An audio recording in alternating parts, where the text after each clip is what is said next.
Gonna make a video talking about the F40 BI. That's the later carburetor. The earlier carb was the 40 AI, like you see there. Can't really see it well, but that's the earlier carb. So single carbs. We're fortunate in the U.S. We've got a lot of triple carb stuff. Don't have near as much single carb, but working on the carburetor for the Sonnet 1007 replica. And when I was in Sweden last year, came across this information that I'd totally forgotten about. And XP Extreme Power in Sweden, great resource of things. They've got a book.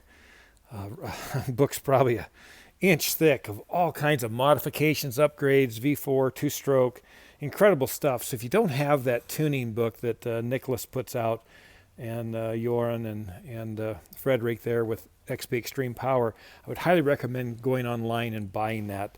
That's an incredible resource if you're doing any kind of tuning or just upgrading of your two-stroke.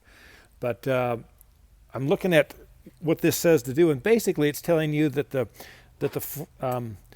this F40 BI was a later carburetor and had all these different changes and stuff. But then Saab had an upgrade for that because the last year productions, basically of the single year when they single carb was 65 or so was the last carb they made this, and it had a tendency to detonate. So Saab redesigned it, and that's what this article covers. It kind of shows what to do and how to take your non-upgraded 40, and I think you could do it to an AI also. There may be a reason you shouldn't. I don't know that. I'm not that smart. But anyway, this shows you where I've drilled this new hole here. And I drilled it in there, obviously. And then you've got to put in a very small orifice. So you can see kind of by that scratch mark, that's a 0.70 millimeter drill. How small is that? These are itty bitty little drill bits, right? So that's 28 thousandths. That's a tiny, tiny hole. But what they're doing with this upgrade is we're going to take fuel from the cold start area. Right here we've got a passage into our cold start valve that sits right on there. And we're going to rob fuel. We're going to the special gasket that XP makes. I'm going to try to get some of these, so I'll have them for guys if you want them. And then it's going to let fuel flow around. It'll come into this hole, and then it'll bleed in through that little 70 thousandths hole you see right there. And that's about 2.5 millimeter above the vacuum port. And I don't run vacuum advance on any of my two-strokes, so I plug that always anyway. But you got to be careful not to drill into that passage. But anyway, they make these really small kits that you can buy, these stands. And then to drill it, you've got to use a little thumb. You actually got interchangeable jaws in here. And trust me, 28 thousandths, that's itty bitty. So you got to have the itty bitty tools to work with it. And I just basically put a center punch hole there, and then I got to kind of drill at an angle. You know, you're coming in about like that with it. You could probably drill it from here and this way into it. You could probably do that too. This was pretty easy to pop a hole down.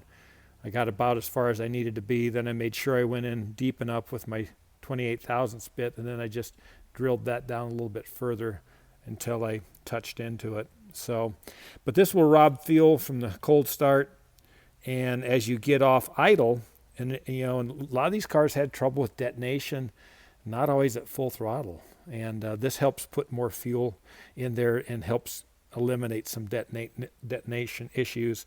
And then they went with a different size jet too. I think they went with a 40 jet for the idle air right there. That guy. I think that one became a 40. I don't see, there it is right there. So that's a 40 you put into. Anyway, that's an upgrade I think you should do to your. I've driven quite a few single carbs through the years that just didn't run real well in that quarter to maybe half throttle range, and I think this would probably help some of those. So just a little update you can do to your single carburetor to give you a little bit better performance. And the big thing is you're going to reduce the risk of detonation. And of course, detonation is the death of your engine. Then you'll be calling me for new pistons and rebuild your rods with modern cages and all that good stuff.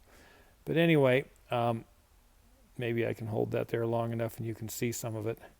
But I would definitely just get a hold of XP and get their book. That tuning book that Nicholas puts out, it's incredible. There's so much good stuff in there. And there's another guy in Sweden, Dick Strom, and he's excellent at this tuning stuff too on these old strokers. So we've got some great resources in Sweden, and I'd recommend everybody try to utilize those when possible to keep these old things alive. So that's about all I got for today. I'll shut up. Thanks for watching. This is Tom from, right now I'm in Sturgis, so playing around with some stuff. Here's the Skip Barber engine.